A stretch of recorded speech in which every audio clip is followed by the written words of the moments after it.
Welcome back to another YouTube video. Today we're working on the Escalade. It's an 18 Platinum. Not that it matters. They're all the same drivetrain. Can you get two-wheel drives in these? I don't know. Anyway, it's four-wheel drive. Regardless, she's got about 172,000 kilometers on it. I can't say if the spark plugs ever been changed, so we're gonna change those. I picked up some NGKs. There's the part number. They were kind of budget friendly. Spark plugs are spark plugs, guys. Don't overthink it. I mean, you're pretty much safe with NGK. So when I run in my boosted 6 liter, that's what I'm gonna run in this unit. And I don't know, maybe they've been changed. Either way, we got them, we'll check them, we'll change them. We'll gap them too as well. But we're also gonna do an oil change. I'm not gonna show you the oil change. I'll put a video link in the description below on how to do an oil change on one of these. But I'm gonna show you how much oil that catch can has accumulated since about, I don't know, 3,000, 4,000 kilometers ago. So let me get that spun off and I'll show you what we've caught. We've done a few long trips in it, a lot of short, town burns too. So it's got a bit of both worlds in it, English. So yeah, that's kind of today's video. Quick oil change, check oil filter, do a quick little service on it. I've already topped up the bug juice in her. Kind of let it cool off. Wife just got back from the gym, so we're gonna let that cool off. Oil change isn't too bad when it's hot, but spark plugs, we're gonna wait till she cools off. And then we might even take off this air box to make things easier to change this side. I don't know. I haven't figured that out yet. I've never done spark plugs. This side looks super easy though, so maybe we'll start with the easy side. Anyway, let me get that catch can off. We'll show you what's inside. Already loosened it. Gonna show you taking it off, that I'm not showing you some trickery that I've put oil in it or took oil out. There's some light here, so that's what we got. It's about half full. It's probably where tip of my thumb is. So yeah, we'll dump that in the oil bin and we'll change the oil. If you're wondering, that's what it looks like spilled out into a clean, relatively clean pan, but yeah, that's all oil. I don't see much moisture in that one, so which means we've had good hot cycles with the engine. If you do a lot of short bursts, especially in winter with temperature changes, you get a lot of humidity built up in your oil, so it's good. We're good. It's clean oil. While it's draining, as you can see there, she's dribbling. Still have to do the filter, but we'll let that just drip dry. I took the cover off, so we have sweating oil cooler lines, as you guys can see there. Looks like it's both, but mostly this bottom one. Not a big deal. I've changed them before on an 18 truck, 2018, no, 15. Anyway, kind of a pain, but not too bad. We'll have to change those. And the driver strut is sweating quite profusely. I know you're upside down, but you can see it sweating there. There's no codes or nothing yet as far as the mag ride goes, but we'll have to change those two things coming up. How's this side look? And this side's nice and dry. This strut, so these were changed out, I don't know, according to the Carfax, I think 100,000 kilometers ago, but they, as you can see, that one's quite sweaty. So just something to look at. Take this splash shield off that's down here underneath. You don't have to for the oil change, but I did anyway. Take a look. And I didn't, good thing I didn't. I would never would have known that that was sweating.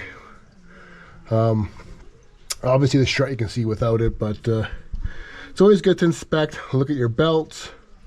They're still looking good, so just worth a check, guys. So started on the plugs here. Oil change is all good. We'll top her up and check the level after it started and warmed up. I don't want to warm it up. No, the plugs are kind of cold. I got oil over my face. Rookie. Anyway, here we are. That's why it's shiny. It's called, what do they call that? Beauty care? Yeah, let's go with that. Spark plugs. They got to be gapped at 0.040. So my gap tool, it's a multi one. The biggest it goes to is 0.035. You can add a 0.05 to it, which I can, and I have. And I've checked. Spark plugs are all good out of the box for these NGKs. So I'm gonna keep my gauge out and just check every one of them, just to make sure, nothing got banged or maybe one got taken out and moved from someone else. But we're gonna go ahead. I got the first one off there. I'm gonna take it out and swap it for this one, and I'll show you what that one looks like when I get it out. Oh, there's the first one out. I don't know if you guys can see it that clear, but it looks pretty good. The burn is clean. The tip is still on there. It's an AC Delco plug, 41-114. Probably was serviced at Chev because it was a lease vehicle to begin with, but yeah, it's pretty good. It's not burnt out too bad. It's actually still the spec on the gapping, but we got them out. We'll change them out to the new ones, and can always keep these as a backup. They're still really good. There's no weird burn marks or nothing like that, and I don't know how old these are, but I don't know, maybe this is a good one. We'll see what the other ones look like. Well, I was in the second one being very careful, and I ripped it. As you can see down there, you can still see the lead. I don't know, light's probably horrible. You still see the lead hanging off of it. But thankfully, me being the hoarder that I am, keep all my extra shit. So my old engine out of this 6-liter LS still kept like 4 more wires. So, and you know what? They're the exact same. Same bends and everything. So we're actually, see if the part number is the same. Just says premium, but no part number. Anyway, yeah, it's not clean, but I'm sure I can spit that up. So it's good to know I have 3 or 4. So don't pull by the rubber boot. You want to try to pull by the aluminum. It's hard, it's tricky. They've been on there for a while. A little dielectric grease would have helped. See if I have some. I'm going to throw some on the new set. So next time this doesn't happen. It's also to note, once you get these spark plugs kind of like seated, it's just 1/8 of a turn. You don't need to ramrod those things on. Now, if you have the style with the washers, those are like a 3/4 turn or something like that, but just verify that. These are just with taper. So we got this side all done. Even got my race car boot. Nah, it's just a 6-liter boot, but it fits. So the trick to getting these off, a flathead screwdriver on the top here, you'll see a little indent. You want to pry almost, and then when you do that, with the other hand, you want to pull up and then out. They're not easy. Try not to pull from the wire because you will rip it. I was pulling from the rubber boot and it ripped, so just take your time, dielectric grease the shit out of them after, and probably change them sooner than when this one was done because heat soaking, that rubber just gets nice and sticky. Let's see the other side here, what that's gonna take. Oh, this will be more fun. A lot more junk in the way, but airbox can probably stay in. You could probably take these 2 lines off. There shouldn't be no coolant in them. If there is, we can just pinch them. But we'll see if we can take those off. Get us some more room. There's other hoses we're gonna have to stay, obviously. But the extensions and swivels, we should be able to do it. That back one in the very back, number 8, that'll be a fun one, but we'll worry about that when we get there. Let's start with this one. Guess I'll show you what all the spark plugs look like. They're all pretty good. Like I said, I don't know when they were changed, honestly. You could probably still rock them, they're pretty good. But we'll change them, like I said. To get to this first couple, this slides into this piece right here. You just squeeze it and push it through that, and you can get this right up out of the way. It's your heater hoses. And then find a way to hold it up, and you can get to those 2 spark plugs, 3 pretty easily, actually. Frees up a lot of space. So let me come up with a way to hold these up, some kind of clamp or something. 10 out of 10, do not recommend dropping your spark plug boot. Your spark plug socket down there. I had to go underneath, take the shield back off, fish around. Hurt my hand. Anyway, back to the program. Let me get that first spark plug out. Got the boot off easily with my prying method. Got tired of those heater hoses, so the clamp kept slipping. So guess what? We're just gonna zip tie it way out of the way now. That's what I should have done to begin with. I don't want to waste a zip tie though. Now here's the dilemma I find. I did all 3 on this side except for the very back one. You can see that one right there I didn't do. I don't know if it'll show that too well. Way back there. Now you can try to get your fingers back there, right? Might be doable. I'm sure people have done it, but I'm sure there are other ways to go through the wheel well. I've never done one before. The wheel well would probably work the best to get in there, but still to get that boot off, like the best way to get these boots off, like I said, is get a pry tool and pry and get it off. And I don't want to, this is where I'm at.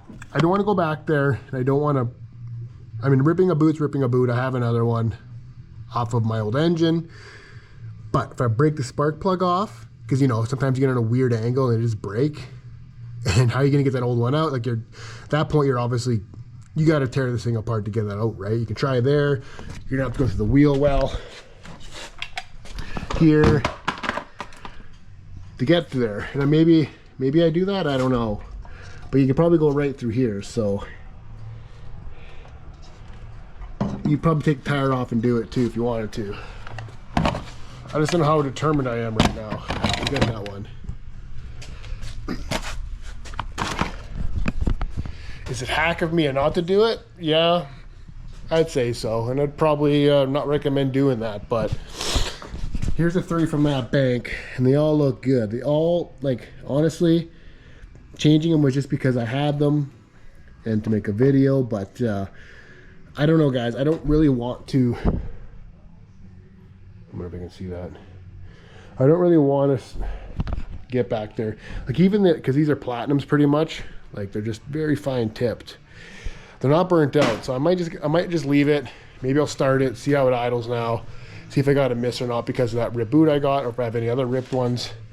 Maybe a brand new spark plug's got a crack in it. You never really know either. So let me just,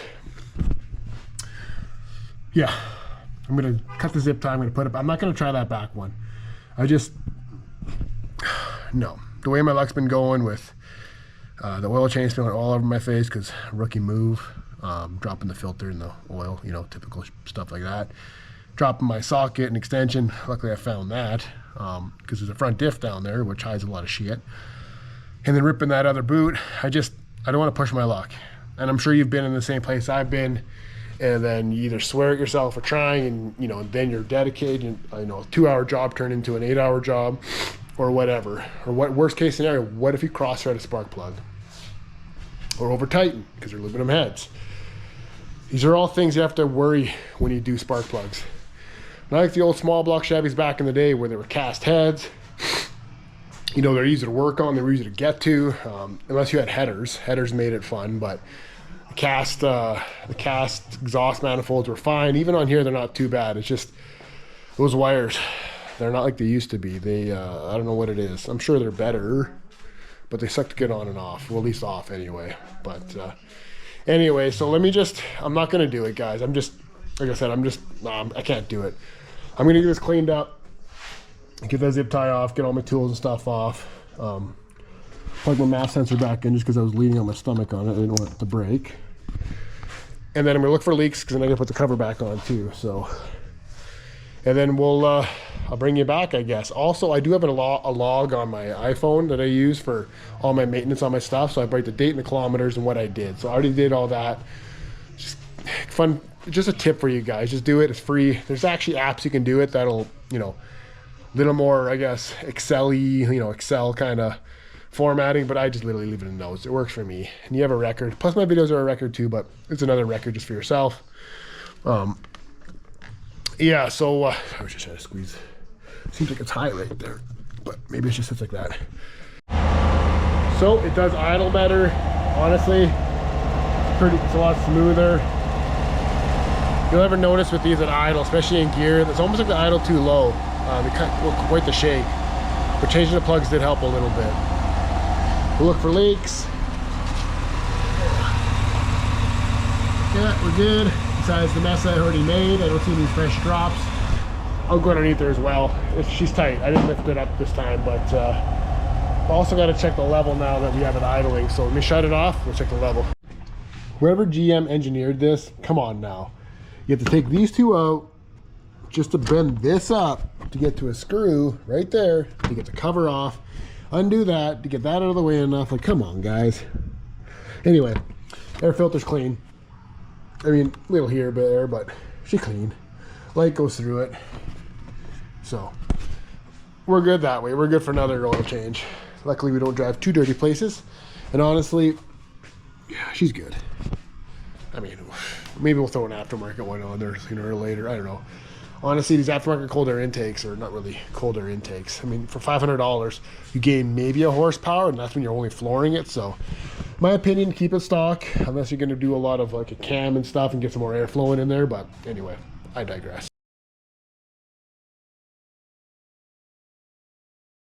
I thought we were good with the plugs, which we were, and everything was fine. Ran smooth. 2 days later, we go to leave to head to an 8-hour drive to go visit the in-laws. That's where I'm at now. And about 10 minutes from home, we lost a cylinder, pretty much, down to a V7. So the whole way on cruise, it was fine. It's when you gave it a slight gas, you feel it just bucking, right? Just hesitation and bucking, which isn't the end of the world, but the problem with it for too long is it can wash your cylinder out, right? Because you're not burning that gas off. So yeah, we drove 8 hours like that. Obviously cruise control was used for most of it, but today we're gonna change the spark plug wires on the driver bank first. We're actually gonna take one off at a time and ohm out the wires and see which one it is. Maybe there's two. It's hard to say. And I mean, I'll get into what I think the problem was and why it did what it did later on, but I ended up getting a set of spark plug wires here. These are actually meant for a 6-liter up to a 2017. For whatever reason, you can't look it up on Napa or Part Source in Canada for 2018 up spark plug wires. They just don't have them. And the lady at Part Source was like, well, I don't think they're in stock anymore. I think they're obsolete. And I'm like, well, they can't be obsolete. Like, this engine's, like, it's 16 to 20, right? In 20, they changed the engine, but I think the wire should be the same. So what I got was a set from a 6-liter. The ends are the exact same for both ends. I think the difference is in the length. These are actually numbered too. So, and ironically, number 8's the longest, and that's the back corner, the one we didn't touch. So I'm not touching that one. But this has dielectric grease in it too. So if these wires are long enough, we'll change them out. You can see my second one there. So cylinder 3, so it's 1, 3, 5, 7. 3 has my old 6-liter one on it. We'll test it too. I never did test it. I just assumed it was good. But one of these, I think the third one, I did pull by the wire. I couldn't get a screwdriver in there. Maybe it was the fourth one. And maybe it bit me in the butt. But I'll bring them out one by one and we'll test them with this old school ohm meter, which doesn't have sound, it's just a gauge. And we'll see which one's bad. Well, I changed them all out. I tested them all. They all came out good. Now, when you test them, obviously you put the thing on horseshoe mode, this old unit here. You put one on each side of your wire and it'll ohm out if it's good, right? I have a video on that if you want to find it. It's not very hard. But when you're doing that, you almost want to, like, I can't really do because I'm one-handed, but you want to wiggle the wire because maybe there's a break in it. They all came out good for me, except for cylinder 6. We never touched 8, right? So I'm not touching that one. 6 came out with a ripped boot when I pulled on it. So I wonder if it was just barely hanging on for dear life, you know, and it burnt through the wire when it got hot and used. So we'll start it up. We'll see if that's any better. These wires, I mean, they just fit. As you can see, a little bit of tension. I didn't want to put the metal pieces on. You can just slide on and off, reusable, because you see some of the boots had to bend a little bit to fit. So yes, they will fit, in case you're wondering. This part number here, NGK. So I'll start it up and see what happens. So just idling feels better, but you don't really know until you go for a drive, and you know, you're just kind of cruising, let's say 50, 60, 70 kilometers an hour, and you just give it slight gas, and that's when you really notice the bucking. But the idle does seem smoother. It feels like it's even idling smoother, so let's go for a rip. Yeah, that's what it was. We're good now. We just got to get that cylinder, the one that was having the issue, kind of warmed back up, cleaned off, because it's been cleaned off with fuel but never burnt, right? So I'm just going now. We're up to temp. Here, for example, I'll bring it back down. The speed limit is around here. But the worst I did it was when you were just kind of going up on the cruise. So you see I have my cruise set at 68. That's kilometers, by the way, not miles. Now the speed limit just turned to 100, so I go up. And this is when it did it the worst. And honestly, we have nothing now, so we are fixed.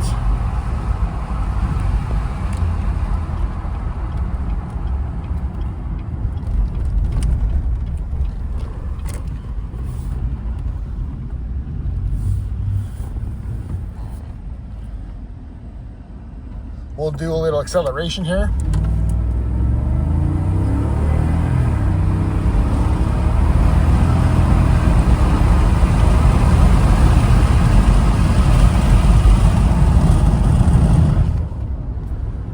that'll get that cylinder fired up and warmed up again. But yeah, that's it, guys. Probably a little crooked there. Sorry about that. I'm holding my phone. I don't have my GoPro with me because we're doing it as we go. But yeah, I mean, so if you're gonna change plugs, buy a set of wires. The set that I showed does fit. It's a little snug. It's not the perfect, but it does work. I think GM sells them individually, the wires, but they're like $50 Canadian, $30 to $50. It comes with the whole metal boot and everything. It's a plug and play per se. But if you're gonna do that, which is fine too, go buy 3 or 4. And then if you rip a boot or something, you have a spare. And then if you don't need them, you can always return them, right? As long as you don't go to use them. I'm sure you can be able to replace them. I'm sure, I don't know. Some ignition parts they don't approve to return, but spark plug wires, is, to me, as long as there's no showing that they were slid on and off, should be fine. But there's an option for you. Buy 3 or 4 separate, or just buy a pack like I did, and you can just change them out at the same time. They didn't need to be changed, obviously, but since we did mess with them, and one must have just got ripped where it only had one strand of wire left on it, was my guess, and then it kind of burned through it after a couple days of ripping around town, and we were left with a V7. But yeah, that's a fix. Also, check out this gem father-in-law has. 69 Mustang. She's been 98% fully restored. He's just buttoning up the interior stuff on it. But if you're into stuff like this, I do have a video on my channel showing it, doing a walk around and kind of a little video edit of it. She's pretty minty. New paint job, new door seal, stuff like that. New rebuilt 350, no, be a 302, I guess, motor in it. C4 transmission. It was a 69 Mustang, as you can see, coupe, not fastback, with a Grand package on it. I think they call it the Grand something or Grand, anyway, Grand Day. That's why it's got the vinyl top on it and some fancy doodads in the interior. I'm not a Ford Mustang guy, as in like I like them, I just know nothing really about them. There's so much about these cars that tweaks here and there, but anyway, there's a video on this car. So thanks to the father-in-law for letting me use his garage stuff here, moving blanket and whatnot so I don't get dirty, changing wires. But okay, guys, change your wires when you change your plugs, have some spares. So there you have it, changing spark plugs on an 18 Escalade. Same from, I think, 15, 20, the same engine. Transmissions are different, but same engine. They changed in 20 to a LT2 or 3. They changed it to a direct. No, different engine from 20 up. I don't remember the actual code of it, but those are the ones having oil issues and seizing cranks and whatnot, because I don't know, they're using water for oil and the machining process. Anyway, doesn't matter. Anyway, so plugs are changed, all except for the back one, because you saw how tight that one's going to be. Tips and tricks, like I said, let me grab a light. When it comes to taking these off, you're going to want to put a pry tool in the indent right here, and then pry, and then lift up on this, up, and then down, kind of pry out. It should come out. I got that one out with using some adjustable pliers, so it did work that way. Second one, it ripped, as you saw. So maybe have a spare on hand in case you do, because you don't want to be out of a vehicle. We're lucky enough, we have my truck, I have my car, as long as it's not raining, and we have the work truck if I need it. So if I only really need it to get parts or something. Either way, parts are readily available for these because they're everywhere. So Napa, Chevy, all that will have what you need anyway. Common stuff. Other than that, like I said, these heater hoses, undo the clip, zip tie them up out of the way. You got room to do the 3, more than I figured actually. I thought it'd be a lot tighter, but it wasn't too bad. That back one again, fun one. I would suggest probably go through the wheel well. Looks like you could probably do it with a couple swivels. You saw the catch cam, how much oil it carried, just from about 2,000 to 3,000 kilometers. So if you have, I have a video on that one, so check that out. I'll put that in the link below too for that. Install, and it's an Evil Energy one from Amazon. My oil changes are about every 6,000 kilometers. Let me just double check my February 3rd, which would be 165,000 kilometers, and I changed it today, August 3rd, at 173,000. So 7,200 kilometers.